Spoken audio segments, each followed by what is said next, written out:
సంగారెడ్డి జిల్లాలో భారీ వర్షాలకు వాగులు వంకలు ఉధృతంగా ప్రవహిస్తున్నాయి.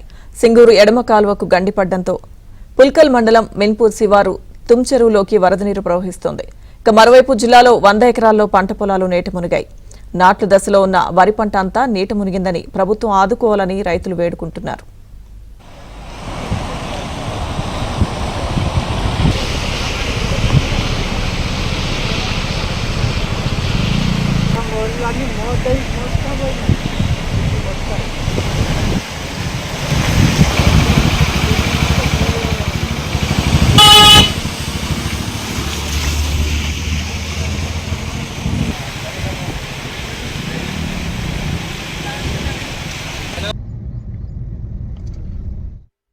సంగారెడ్డి జిల్లాలో భారీ వర్షాలు కురుస్తున్నాయి. అమీన్పూర్ మున్సిపాలిటీ పరిధిలోని కాలనీలో డ్రైనేజీలు పొంగిపొలడంతో రోడ్లపై నీరు చెరువులను తలపిస్తోంది.